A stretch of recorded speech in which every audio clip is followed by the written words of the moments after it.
Hey y'all, welcome to Wake Live. Hey, I am Kayla Dan. That is Dan Selke. It is Wednesday, and we are ready to talk Game of Thrones with you. Game of Thrones, Long West and Fire, everything and anything about the show and the books and everything in between. First, as we have the past couple of weeks, we're going to start the goings-on with a giveaway. Kayla? Woo-hoo! Did we have a winner last week? We did. And I forget the name, but they're going to be receiving their plush dragons in the mail. Congratulations to the person who won that. This week, we're going to give away something pretty cool. We have a code, like a 10-character code that, when entered into the HBO site, will grant the user a complete download of Game of Thrones Season 7. All the episodes, plus a bunch of special features that they can watch. Whoa, like for free? Yeah, of course for free, yeah. Can't you watch it for free on HBO if you have cable? You can, but maybe some this is to keep. Okay, in I your get it. personal library. Okay. Also, save there forever. are special features that obviously aren't on HBO. There's ones that Obviously, are all okay. about the Beyond the Wall battle. Well, this how is they really made cool it. then. I think it's pretty cool. Yeah, a code, courtesy of HBO. So the way this is going to work is in a past giveaway last week. You're going to see an email address up on the screen, dan.selke@winteriscoming.net. I'm going to ask a trivia question, and you email your answer to that email address. The first person to get it right, I'll contact, and I'll give you the code. Although I should mention, unfortunately, the code only works in the US and Canada. So if you're in Europe watching, Sorry, the code Julie. won't work there. I'm sorry. I know, it feels like they get rough breaks sometimes, people who don't live in the US and Canada, when it comes to giveaway type stuff. It's an international show. It is, but I don't know, the way these codes work, it's like region specific, it's bizarre. I don't even quite understand it. But okay, so get that email address in your send field, and here's a trivia question to win a code to download Game of Thrones Season 7 special features. All right, trivia question is, in the show, we have the White Walkers, blue zombie death people. I've heard of them. Yes. You might not know, Kayla, in the books, they are only very rarely called the White Walkers. They have a totally different other name that they didn't just kind of dropped for the show. They didn't use because it conflicted with something else. What is the name for the White Walkers in the books? Pretty simple question. What are the White Walkers called in the books? This name is not used on the show. I don't even think once. In the books, they're rarely called White Walkers once or twice or three times, a few times, but they're usually called something else. What is that something else? Email your answers to dan.selke@winteriscoming.net, and you could win digital download code for Game of Thrones Season 7, all up to the episodes, plus special features. Good luck, everybody. Good luck, everybody. On your market, set, go. Get set, go. Get in the way. All right, that out of the way, Kayla. Let's get to the news as it pertains to this week involving Game of Thrones, Song of Ice and Fire. The main news is things are heating up vis-a-vis Game of Thrones Season 8 filming. We know it starts. I don't know if that was proper use of that exactly, but it's close enough. Yes, and some people in the comments are getting it right, but remember, you have to email your answer to dan.selke@winteriscoming.net to win the download to be code. eligible. Yes. I know, and Julie, doesn't matter, still here. Sorry, Julie. Eventually we'll have an Australian prize that we can give away. We should just give her a prize anyway for being our number one fan. What should we? Most consistent viewer. We absolutely should. We're going to come up with something. We'll think of something. Anyway, Season 8 production, getting underway. The production, it's mostly filmed in Belfast. We know that Maisie Williams, Arya, has been spotted in Belfast, the first cast member to be seen there. Way to go, Arya. It's just the last go-round, Kayla. I'm a little sad about it, just because I've covered It's like your this. first day of senior year of high school. Yeah, it is like that. You know it's the last time it's ever going to happen. Good analogy, I like that. So Arya is in the house in Belfast, prepping for we don't know what. We'll find out more later. We also had a picture of Lena Headey, who plays Cersei, with a couple of the longtime Game of Thrones makeup and hairstyle artists, Candice Banks and Kevin Alexander, showing off what I'm just going to imagine is Cersei's new look for season 8. I was going to say, whose hair is that supposed to be? I imagine it's unused Daenerys wigs, right? Yeah. They're just playing around. Probably. I mean, I don't think she'll actually think look anyone- like that. But it's Cersei's hair's funny. not that white. No, it's not even, or that long. So I think they're just Right. having fun. But the point Her is hair's she's gotta grow there. at some point, though. I think she's keeping it short on purpose now. I think that's my idea. Like after the whole walk of shame thing, she's like wearing it as a badge of honor, as a badge of pride. Like Oh, you did this to that's me, deep. but I'm gonna wear it. I'm gonna, it's the whole thing where you have a flaw or disadvantage, but then turn it to make it work for you. Got it. And like you did this to humiliate me, but now I'm gonna use it as a sign In your face. of power. And I'm I gonna see. make my servants cut their hair like me. And it's going to be the Cersei. Everyone wears the Cersei now, is my Cersei. idea. I will not be requesting that cut anytime soon. Eventually, the it'll come back in Cersei? style. Pixie cuts can come back around, right? At some point? I'm Not for you, terrified of maybe. getting my hair cut in the slightest. We'll discuss that in a We will. second. We're talking hair today. But anyway, so Lena Headey is in Belfast. That's awesome. Good for her, having fun. Most notably, probably, there's also a picture of Emilia Clarke, Daenerys Targaryen, of course, getting her hair dyed Targaryen blonde. For the first time? But for the first time, yeah. She fooled me because I thought it was always dyed blonde. I was like, man, her hair must take a toll. I mean, that's how good their wig game is. Yeah. Like, their wig game is very, very strong. Like those, again, they like just try to have just buckets of platinum blonde wigs in the back somewhere that she can wear. They wear a few up there. But yeah, It looks good on her. It does. It looks good. And she has a bit more of a It really glamorous got the people shot. talking this week. Well, I mean, it's cool because she's never done it before. So, again, it's just one of those other things that it really is the final season. She's committing. Yeah. Like she said, I've always worn wigs. She wouldn't have but- hair left if she was that committed through seasons 1 through 7. Well, I was going to ask you that. As someone who colors my hair, it's very damaging. Okay. How damaging? Like, my hair won't grow past this. Really? And I have to use like really deep conditioner and special purple shampoo for highlighted hair once a week. But if you use it too much, it's gonna make your hair weird and brassy. Anyway, there's a lot of, being a blonde is high maintenance. I don't want to get too personal. Just, I'm honestly curious. It could get us like, how often do you dye your hair? I have to get a highlight every 6 to 8 weeks. This past time I went 8 weeks and it was almost too long. Okay. Just because your roots show and there's nothing worse than roots. So like, showing. will she have to re-dye her hair then over the course I of mean, 6 months? she Definitely? she dyed it. I get it highlighted, so I have to Gotcha. sit there while they do foils. She was like a full dye, so I almost feel like that's a lot more damaging, but it's also probably easier to maintain because you just keep dyeing it. From now on, enough. she'll probably Okay. just have to do the root touch up. Okay, so good point. I am not a hairstylist. I actually have no idea, but that's just my guess. It's easy to maintain. Like, will her hair be permanently damaged if she goes this for like 6 months straight? Yeah. I Really? mean, you Okay, in that case, then good for you. It already for your looks art. kind of feathery. Like, that's why my hair's so frizzy, is because it's damaged. I think your hair looks fantastic. Oh, well, thank you, Dan. My other question for you is, can natural hair do what they do with Daenerys' hair on the show? So here's my question. So in this picture, her hair looks really short, right? Yeah, it does. Is that how long it is? I mean, that is a very interesting question. People have wondered, like, what if she cuts her hair or something during the season? Because Emilia Clarke's natural hair is pretty short. I love talking about hair, by the way. There's no way she's going to be able to attain these looks past seasons with her current situation. We've seen like Daenerys' hair is crazy elaborate. It's got like crazy braids. Yeah, it, like, there's goes no down, way you get that not without a quite to her wig. waist, Even if but you have like really healthy long hair, it's not going to look like that. it's just ridiculous. Full No one can do disclosure, that. I wear extensions from time to time. Oh, extensions. They could do that. So they could use extensions, which is what they'll probably do if she's not going to wear a wig. Or because what's the point of dyeing your hair if you just want like this to show? So they're going to probably use her real hair in some way. Maybe she'll but it's wear not a going to look hood or like a past hat the whole seasons. time. That's for sure.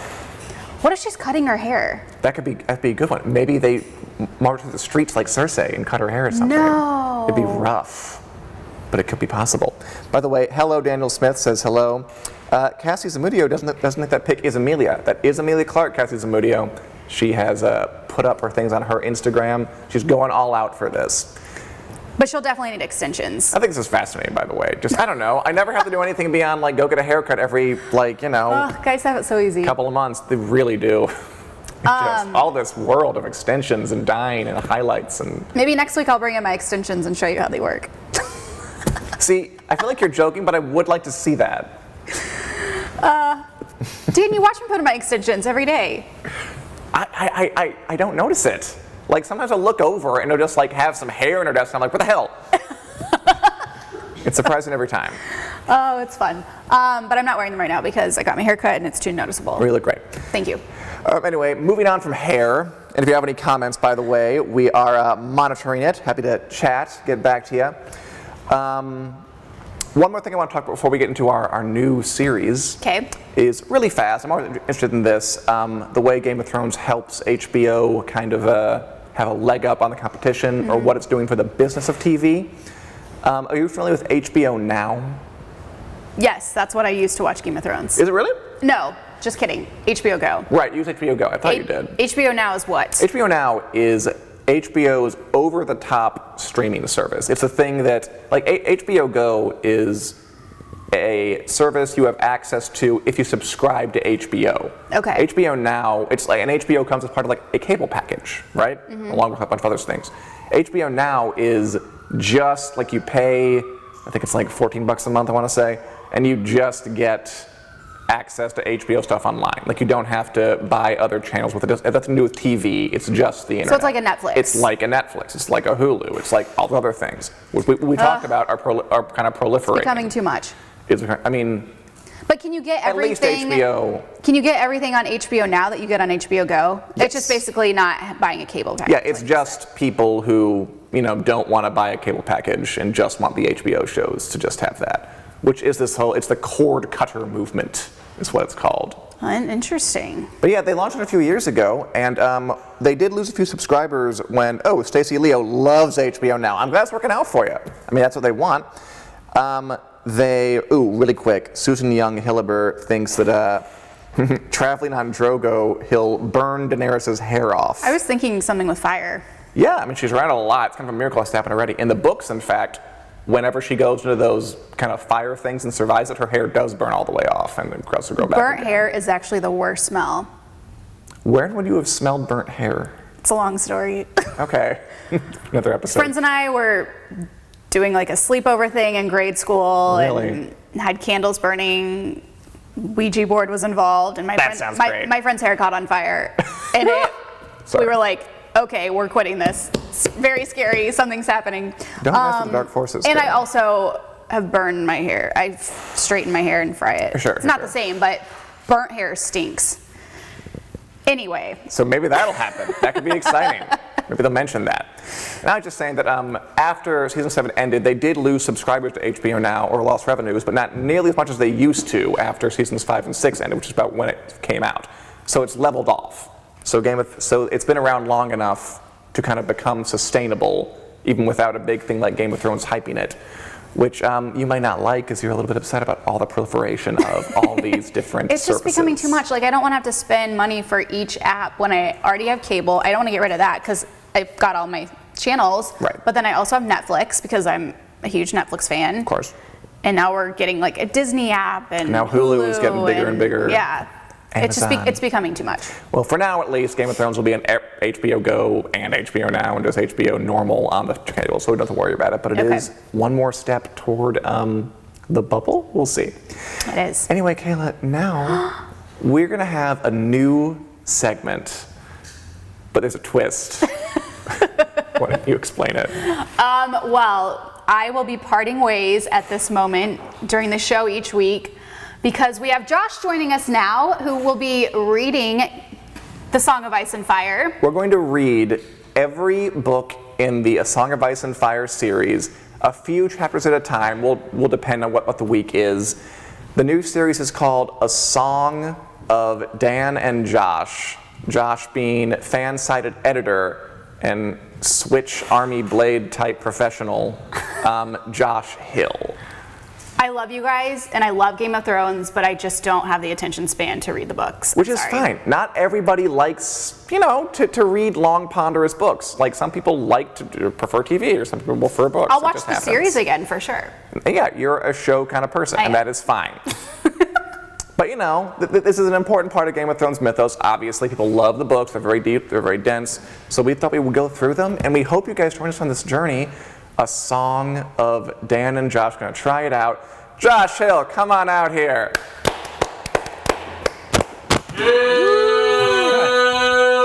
All Well, I heard a boo there, Josh. Someone does not like you. It's Carm. I'm not surprised by this. By the way, Maureen Rogerson, could the braids and long hair represent her kills in the Dothraki society? They absolutely could.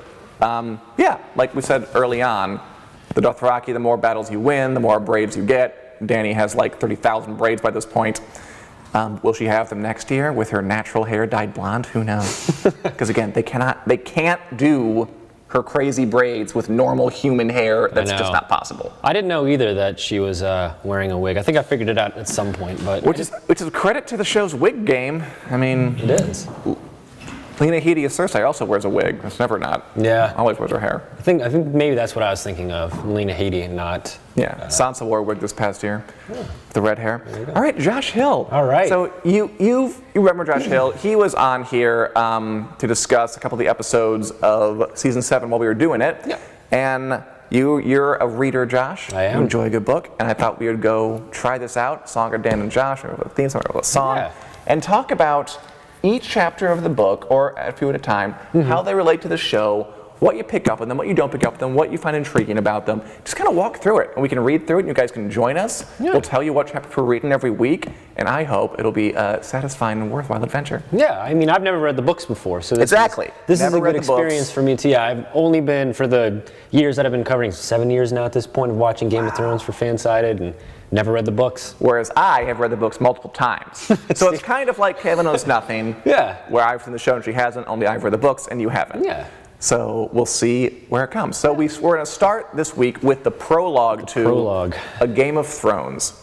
The first book in the series, published way back in the 90s, which is baffling to think about. Yeah. It's been over 20 years and we're still not, we're not at the end yet. So Josh, what, if anything, stood out to you? We'll just start with that. The prologue. I had some observations here. The biggest thing that stood out to me was the White Walkers talked, apparently. They spoke in some language that I think Will didn't understand, and I didn't know that they could talk. I was trying to remember back to that first episode if maybe there was like an instance where they talked to something. I didn't go back and watch it. But great, okay. But no, that stood out to me. I didn't know that they could talk. Because every other instance that we've seen them, especially with the Night King, where he's just standing there with his arms their out. Their power kind of in their silence thing. I mean, and the prologue, as you guys remember, is the first scene of the show where the 3 Night's Watchmen go out, find some bodies, and try to get back, but they're beset by White Walkers and killed. And yeah, in the book, that was the thing that's interesting. They have a language. The White Walkers have a language in the books, which we definitely do not have in the show. Although, fun little fact, they did actually start to make a language for the White Walkers. It had a name, and I forget what it is, and I'm going to kick myself for it. Who knows about the White Walker language they made and didn't use? But they scrapped it just because, I don't know, it kind of came off as silly on screen. Yeah. And they already had Valyrian, they already had Dothraki, and we're like, how many languages do we really need? Especially if like creatures are just going to go like crash, crash, crash, crash, and not really have like a proper grammar or anything. So they scrapped it. But it does exist out there somewhere. I feel like, too, they don't really need to talk in the shows. Like, to me, the White Walkers are more terrifying just being silent. And I feel like maybe you could write that in the books, them being silent and terrifying, but having that language saying, they kind of are, because they're saying things, but we don't know. We just know that they have language. I mean, I still got the chilling thing from the book, because, I mean, even though they were talking, we couldn't understand them. And there's that one line, I wrote it down, I remember it was, see, the other said something in a language that Will did not know. His voice was like the cracking of ice on a winter lake, and the words were mocking. I mean, cracking of ice on a winter lake, it's not an accent anybody can pull off. It's still otherworldly and different and weird. By the way, also, this is kind of giving it away, but they're called the Others in the book. I was going to say, spoiler alert. I mean, question, but hopefully people have gotten their answers in already. So if I didn't know that though. That was interesting because there were just White Walkers to me, and then there were the Others. Why do you think they wouldn't have used that for the show? Well, I mean, I can understand that you can't just call them the Others on the show. Why not, Josh? Oh, White Walkers is a lot cooler. There you go. You say that now because I've been doing it for 7 years. There actually is an answer to that question. So I've never watched Lost, but apparently their villains are called the Others. Oh, that's right. And by the time Game of Thrones was coming on, I guess Lost hadn't been gone for too long, or maybe you're still on. Do you know? I don't know. I think it was over by then. But they were afraid that, okay, we don't want to overlap and make people think of that when they hear it, so they just went with White Walkers. I just thought that it was a reference to the 2002 Nicole Kidman film, The Others. Anybody? No? All right. I remember The Others, but no, we got to remember, this is so old. I mean, this is 97 or something, isn't it? No, it's like 90. It's like early 90s. It's like 92, 93. I really should have memorized that fact before I came. 96. 96. Oh, mid-90s. So close. All right, yeah. Something Scroff. Maureen Rogers, the language was called Scroff. Scroff. Yes. Interesting. Something else that stood out to me too was, speaking of languages, the dialogue in the book seemed very faithful to the dialogue in the show. It's not like they changed it up. So sometimes when you read books like Lord of the Rings, I feel like the dialogue in Lord of the Rings is, for the lack of a better, dumbed down for the movies, because you can't really have that Tolkien dialogue in the movies. And then this, it's just like I'm reading it, there's lots of like milords and this kind of stuff, which also stood out to me. It's that kind of class difference. I know that's a note that you put down, but that stood out to me too. Like you've got kind of like the peasants or something, and then the lords and all that kind of stuff. You have like the younger knight dude whose name is Waymar Roy. He's actually the son of the guy at Winterfell now on the show, Jan Roy, so I remember him, like a kind of square-jawed, lordly guy. He refused to help Littlefinger when he was like, take me back to the Vale, and he's like, nope. So that's his son, was the one who's out here. And yeah, I liked that bit, that they kept on kind of highlighting that he was younger, but he was a lord. He had like a jewel-encrusted sword. Yeah. And he, there was one bit, what did it say? It said that he was like silhouetted against the sky with his cloak blowing lordly, which is kind of, you know, there's always that divide in the show, and especially in the books, where, yeah, the lords, it's the nobility's story, really, because all the people we meet are pretty much nobles, but the class system is very, very important. Yeah. And that they kind of lord it over them. And I think that we get a lot of focus on the lords in the books and in the show, but we got to remember there's like the thousands of the people who are actually fighting the wars are the peasants, and those are these two poor saps in here who are just kind of going along for the ride. And he's an idiot, right? I mean, this Waymar Royce guy? Yeah. Yeah, that was definitely, I like that too, how you've got this, because it reminded me of all the times that the Hound has like really bad things to say about lords. Yeah. And I got that right off the bat here, because he's kind of like a bit of a doofus, and he's got these two guys out there, and I like how they went up the hill to try to look for the bodies first, and he's just kind of like, yeah, I'm going to stay back with the horses and stuff like that. It's just that kind of thing. Yeah, and they point out that, like, you know, he's riding this big destrier, this war horse that's like, it's not really right for doing this ranging kind of thing. You go with a smaller Garen, what they call him. You learn the vocabulary here. Yeah. But he's doing it anyway. They point out that like he's making all this noise. They're trying to sneak up on the place because he's like, you know, he's trying to show off and be all prissy and lordly and stuff. So it's not just that the lords rule over the peasants, but they might not deserve to. And that's all here, I think, in this first chapter. I think so. Yeah, I had the scene setting was really perfect. Like it was a cracking prologue. Like I loved that. It was good. Right up to the end too, because it was like, you know, some of these prologues in these books that I've read before, not Game of Thrones, it's like, oh, it's nice, and it kind of like eases you into the story. But this was like, maybe it's because I've seen the first episode of the show. Sure. So I was kind of seeing it in my head play out that way. But that last page of the prologue where, you know, Will is thinking about going back with the sword, and then you've got the guy stands over him as the White Walker. He's back from the dead, and it's just like, oh boy, we're in. And it was just the way it was described and the way that it was written. It was just like really sucked me in. So yeah, he's good at setting the scene and kind of taking you in there. I like the description of the cold a lot. Yeah. Where the one guy was like, I've had the cold in me, it gets in you, and then you fall asleep. Like a very vivid description of what it's like to die of cold. Yeah. Which, you know, don't get a lot. What did you think of George R. R. Martin is praised / criticized / famous / infamous for his kind of long, loving descriptions of clothes and food and like minutia. Yeah. So we got a taste of it here when he described Waymar Royce's clothes. He wore black leather boots, black woolen pants, black moleskin gloves, and a fine supple coat of gleaming black ringmail over layers of black wool and boiled leather. And that was the whole thing about the sable cloak he had and how soft as sin, I want to say, is how he described it. That stand out to you at all, or just part of the scene setting? It was part of the scene setting for me, but I did go into that thinking, I had the idea in my mind that George R. R. Martin does do this. Like he's known for these descriptions, so I kind of had a chuckle at it when I read that. But it did help. It was both like... It does help, right? I chuckled at it in that I was like, oh, he's kind of this caricature of himself at this point of like George R. R. Martin does all these things. But I was like, it works. Maybe it's just because I understand like maybe, I think I heard you say, or maybe other people in the office have said like the books maybe they tail off a little bit as he goes on as far as the quality. I mean, we can talk about that later on. I don't think it's the quality. I think it's that, like, his editors stopped telling him maybe cut some of that out.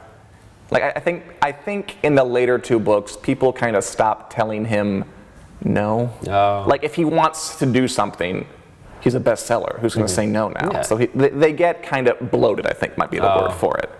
I mean, if anything, it's that he has too many ideas and he's no longer willing to cut any.